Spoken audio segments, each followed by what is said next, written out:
tinggi nanti semakin susah dapat jodoh. Ya enggak juga.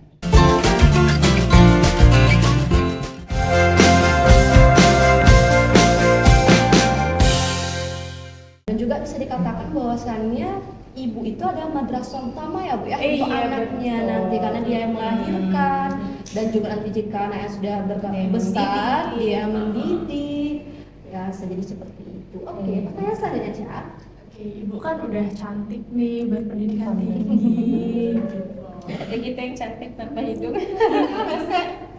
Caca mau di TF ibu berapa?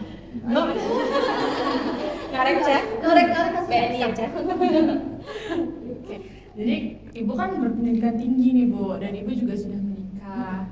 Ada nih statement yang mengatakan kalau perempuan itu semakin tinggi pendidikannya, semakin sulit dapat jodoh. Oh gitu. Itu tanggapan Ibu tuh gimana Bu? Tanggapan ibu sih itu kembali lagi ke wanitanya, ke perempuannya gitu. Sudut pandang dia tentang ilmu dia ini untuk apa sih gitu. Terkadang nih kita kan tahu ya di zaman sekarang lah niat si wanita-wanita ini, entah itu misalnya Anes, Caca berpenampilan cantik, rapi, itu untuk apa sih? Gitu. Apakah memang untuk kenyamanannya diri sendiri atau memang mungkin untuk apalah gitu. Nah, misalnya supaya dilirik dan lain sebagainya. Nah, itu intinya tetap kembali ke niat dan ke pribadi si perempuan itu gitu. Kalau misalnya kembali lagi tadi semakin tinggi nanti semakin susah dapat jodoh, ya enggak juga gitu.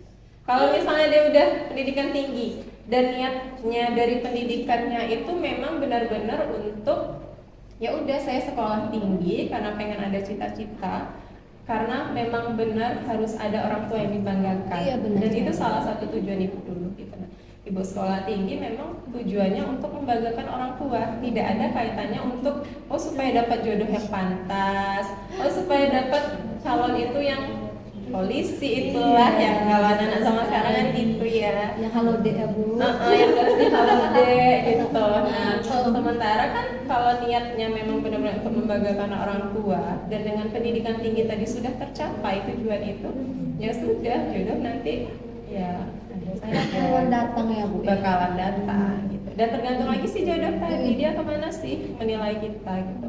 Kalau nilainya juga dari segi derajat segala macam, ya sudah dia yang rugi. Sementara niat kita kan pendidikan ini bukan untuk ajang pencarian jodoh gitu, tapi untuk orang tua, untuk keluarga gitu, dan untuk diri kita nanti ke depan.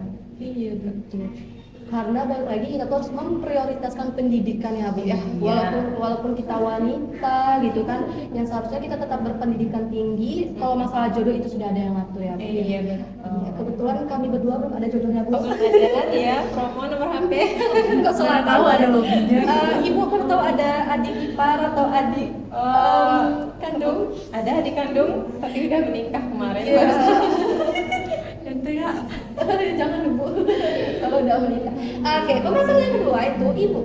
Tanggapan Ibu mengenai kan kita bahas fenomena ya Bu ya. Di bulan-bulan Juni ini banyak sekali fenomena yang terjadi, bahwasannya ada fenomena yang mengatakan pendidikan tinggi itu merupakan kebutuhan tersier. Bagaimana dalam tanggapan Ibu mengenai fenomena ini? Pendidikan tinggi merupakan kebutuhan tersier. kebutuhan tersier, bahkan bukan sekunder ya. Bukan ya Bu, tersier. Oh gitu. Kalau tanggapan ibu sih, ibu sama sekali nggak agree ya, sama sekali tidak setuju gitu. Intinya segala aspek kehidupan kita itu pasti di situ butuh pendidikan, di situ butuh ilmu gitu.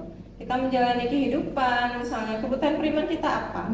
Makan, sandang, pangan. Untuk kita bisa makan, untuk kita bisa memiliki sandang pangan yang mencukupi, itu kan kita harus memperoleh pendidikan dulu gitu. Kita harus ibarat itu isi otak kita dulu. Gimana sih kita nantinya bisa memenuhi keinginan kita gitu dengan memperoleh mungkin makanan yang sehat, makanan yang berkualitas dan lain sebagainya. Itu dimulai dari ilmu itu sendiri gitu. Makanya ibu bilang kalau pendidikan itu sebenarnya primer bukan tersier gitu.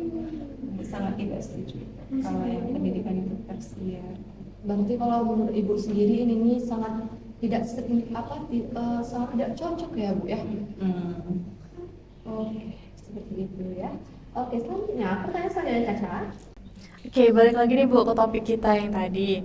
Jadi Ibu kan sudah menempuh pendidikan S1, S2 dan bahkan mau S3. Iya. Jadi selama Ibu menempuh pendidikan sepanjang itu, apa benefit yang sudah Ibu dapatkan selama menempuh pendidikan? Benefit yang pertama ya alhamdulillah dengan strata terakhir lah strata 2 itu tentunya Ibu memperoleh pekerjaan yang alhamdulillah pekerjaan itu bisa memberikan Ibu benefit secara material maupun spiritual gitu. Kenapa bukan Ibu bilang spiritual tadi? Karena itu tadi ada kelebihan bukan ada semacam kebanggaan, kemudian ada semacam kepuasan batin dan sebagainya. Kemudian tentunya juga setelah S2 itu kan langsung tuh dapat pekerjaan atau profesi sebagai dosen gitu, dapat mengajar, meneliti, mengabdi. Benefit lainnya tentunya dengan semakin tinggi pendidikan yang sudah Ibu peroleh tadi, semakin banyak pula relasi yang dapat Ibu bangun. Benar, gitu. pastinya ya, Bu. Relasi yang dapat Ibu bangun dan relasi yang sudah Ibu peroleh gitu. Salah satunya mungkin dari teman kuliah yang waktu di UNIF dulu, kemudian ketika itu sudah mendapatkan pekerjaan sebagai dosen, dapat lagi nih relasi sama rekan dosen, baik itu internal kampus maupun eksternal.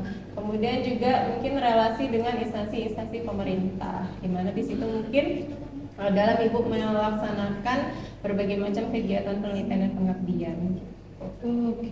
Berarti memang bisa dikatakan benefit itu banyak sekali ya Bu ya. Iya. Karena balik lagi kalau kita menempuh pendidikan itu tuh pasti banyak untungnya daripada ruginya ya Bu. Kalau ruginya kayaknya Lebih ruginya itu bisa dibilang minim ya Bu ya. Karena balik lagi kan itu memang kemauan kita dan untuk kita kembali. Betul. Privilege pun banyak sekali yang kita dapatkan ya Bu ya. Iya. Banyak sekali. Oke, pembahasan yang selanjutnya Ibu, apa yang membuat Ibu bisa sampai di titik ini sekarang ini? Mulai kan dari sekian banyak pengalaman yang Ibu alami atau temui. Nah, apa yang membuat Ibu bisa sampai di titik sekarang ini? Apa atau siapa? Apa kayak? Depannya ya. Oke. Dua-duanya boleh juga. Oh iya. Nanti terjawab dengan siapanya juga. Iya, oke, bisa.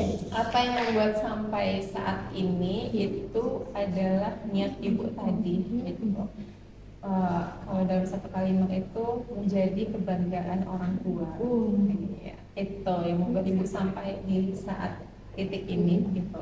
Nah, jadi memang dari mulai kan tadi Ibu bilang tuh Ibu di situ awalnya pengen jadi apoteker, akhir dikarenakan berbagai macam alasan, kurang persetujuannya dari orang tua Ibu dan sebagainya, akhirnya Ibu tetap kuliah di mungkin sama kayak Caca ya. Ya. Tetapi pada saat itu di satu sisi itu Ibu merasa kenapa hal positif yang Ibu inginkan untuk menjadi seorang apoteker, untuk berkuliah di ilmu farmasi itu tidak diberikan gitu kan. Di satu sisi Ibu merasa mungkin ada kecewanya, tetapi di sisi lain kembali lagi di situ Ibu benar-benar tujuannya adalah setelah tamat sekolah itu pengen kuliah, pengen menjadi kebanggaan. Akhirnya ya sudah tetap kuliah dengan jurusan administrasi negara waktu itu, menjalankan proses kuliah itu sesuai dengan alurnya dan lain sebagainya. Kemudian berusaha menjadi yang terbaik gitu, menjadi yang terbaik dengan bukan hanya menjadi kupu-kupu, mahasiswa kupu-kupu, Kuliah pulang. kuliah pulang. Nah, di situ Ibu kuliah dengan membarengi bukan cuma ilmu di kelas, tapi ikut organisasi. Waktu itu pernah jadi anggota BEM, STIA, gitu dan lain sebagainya. Sampailah akhirnya ketika tamat S1 itu ada tawaran beasiswa, Ibu ikut seleksi dan alhamdulillah dapat gitu. Nah, jadi intinya kalau ditanya apa yang membuat ya itu niat awal ingin menjadi kebanggaan Mama Ibu. Wah, memang kalau support sistem dari orang tua itu sangat berpengaruh besar sekali ya, terutama untuk diri sendiri. Karena apalagi waktu itu ibu bisa dikatakan usianya masih muda sekali ya Bu ya. Berarti dari pola pikir dan cara kita melakukan apapun itu masih harus dibimbing ya, Bu, ya, Iya. lebih tepatnya. Oke, kita selanjutnya Ca. Oke, ngomongin tentang support system, apa sih Bu bentuk support system yang dilakukan oleh keluarga Ibu? Iya, itu tadi selalu apa ya, melakukan penjagaan. Apalagi dari mulai ibu menempuh pendidikan jenjang S1, S2. Nah, bentuk support sistemnya itu dari mulai orang tua ibu itu termasuk tipe orang tua yang tidak terlalu mengekang anaknya, tetapi di satu sisi sedikit punya banyak aturan gitu. Iya, pasti. Iya. Nah, tapi di balik support system itu kan mungkin kalau sebagian anak itu menganggap aturan-aturan yang banyak dari orang tua itu hal yang harus dipertanyakan kembali dan Iya, sebagainya. benar sekali. Kalau ibu sih tanpa mempertanyakan, ibu selalu memikirkan tujuan orang tua memberikan aturan, larangan dan lain sebagainya. Oh, ternyata untuk ini, untuk benar ini. sekali. Jadi intinya itu apapun itu aturan yang diberikan oleh orang tua ke ibu sewaktu itu, ibu selalu mencatat, oh aturannya itu untuk ini supaya nanti saya tidak seperti ini dan lain sebagainya gitu. Nah, kemudian juga support system lainnya, ibu juga selalu dijaga oleh abang ibu. Ibu ada 7 saudara. Kebetulan diapit oleh satu kakak cowok dan di bawah ibu itu adik cowok gitu. Wah. Jadi benar-benar yang ada bodyguard yang berdiri. Seperti princess kali ya. Iya. Jadi yang memang dari zaman SMA itu kalau kata anak zaman sekarang tuh susah lah untuk gerak kemana-mana gitu. Jadi udah merasa ada yang jaga, ada yang mantau dan sebagainya. Dan itu tidak ibu jadikan sebagai gangguan, bahkan itu menjadi kebanggaan gitu. Kebanggaan kalau ada abang yang jaga, ada yang jaga, ada orang tua yang mantau dari jauh gitu. Nah, itu sih bentuk support systemnya tuh intinya memberikan penjagaan gitu dari jauh. Kemudian juga support system lainnya itu ketika ibu sudah tamat S1. Nah, jadi gini, sebelum ibu tamat S1 itu kan kenapa tidak boleh ngambil farmasi? Karena jurusannya di Bungo itu nggak ada. Oh iya benar. Jadi intinya kembali lagi ke penjagaan. Kalau sudah di luar Bungo kan agak jauh kan mantaunya. Akhirnya harus kuliah pun kalau boleh di Bungo. Nah, waktu mau akan S2 itu kan sudah keluar Bungo tuh.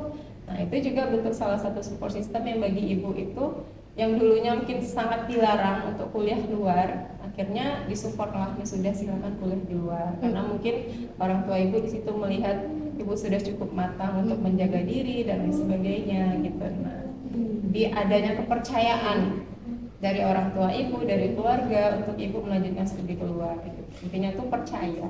Benar.